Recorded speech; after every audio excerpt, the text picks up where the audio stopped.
The next section will discuss the main types of geotechnical failures that occur in open-cut coal mines. In excavated slopes, these include planar, wedge, toppling and composite failures.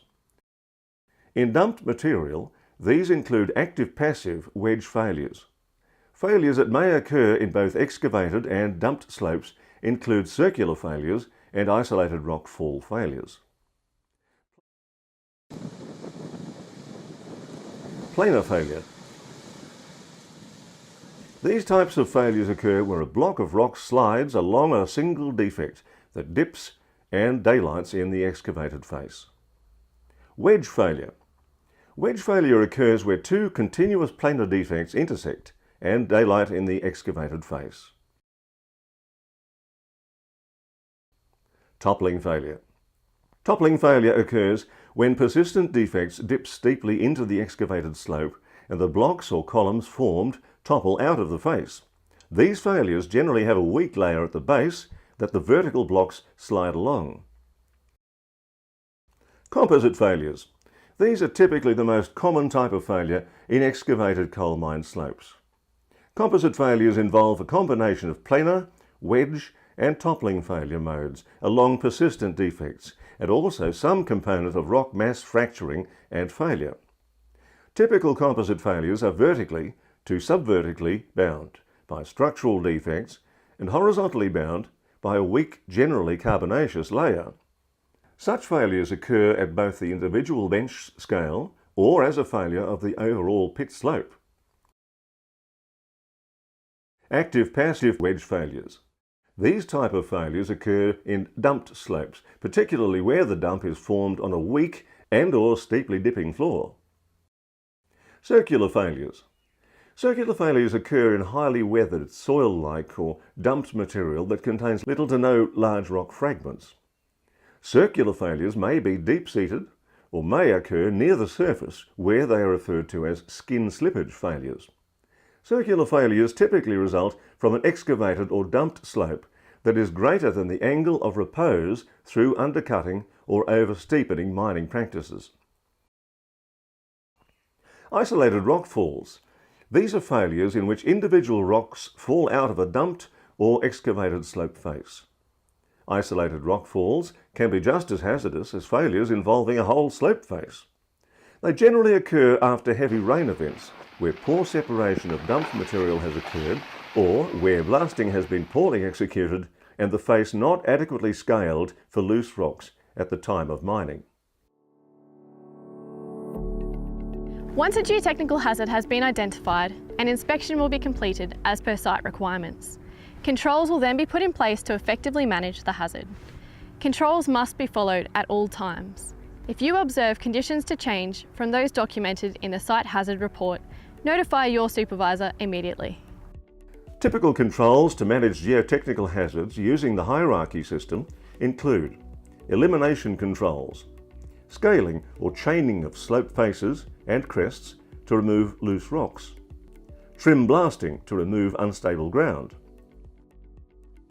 redesign or engineering controls, altering the blast design, such as changing from a hard wall to a soft wall, installing temporary buttresses, reviewing and redesigning the mine plan, such as incorporating additional benches into both excavated and dumped slopes. Only allowing equipment with falling object protection installed to work within the hazard zone. Separation or isolation controls. Controlling access at the crest or toe of the identified hazard by installing hard barriers. Restricting to single lane access past the hazard. Limiting equipment used in the hazard zone, such as allowing the excavator arm and bucket only inside the hazard zone, or modifying or restricting the dragline dig sequence to minimise exposure to the hazard. Regrading or re-establishing tip heads. Rectifying drainage conditions, including installing pumps and grading slopes away from the crest into a sump. Administration controls. Increasing the frequency of inspections, allowing only experienced operators within the hazard zone. completing additional risk assessments for specific mining sequences such as mining on retreat or backfilling after mining coal. Establishing monitoring controls such as peg telltales, wireline extensometers, prisms, LiDAR or slope monitoring radars.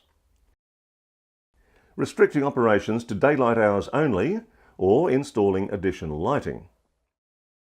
The number and nature of controls is governed by the consequence and likelihood of a slope failure occurring. Slope monitoring and implementation of standoff zones are two of the most commonly applied and effective controls if managed correctly. Slope monitoring is completed by one or more of the following methods: visual inspections, peg telltales, wireline extensometers, prism monitoring, laser scanners, drone surveys, LiDAR or slope monitoring radars. Monitoring devices can be used for either long-term, broad-scale detection of slope movement or targeted monitoring of a specific area of concern.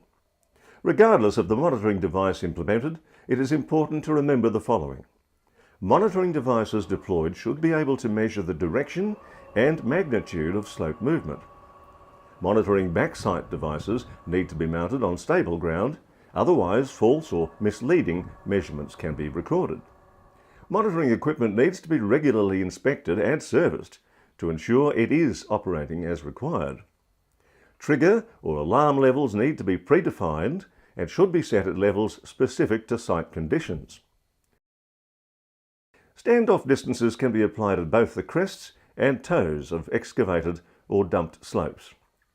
Standoff zones are typically based on empirical charts, past performance of slopes with similar conditions, or modelling results from software simulating individual rockfalls or slope failures. The applied standoff distance should be appropriate for the type, size, likelihood and consequence of slope failure.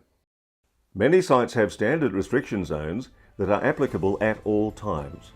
Increases or decreases to these standard restriction zones are then made on a case-by-case basis depending on the specific hazards present.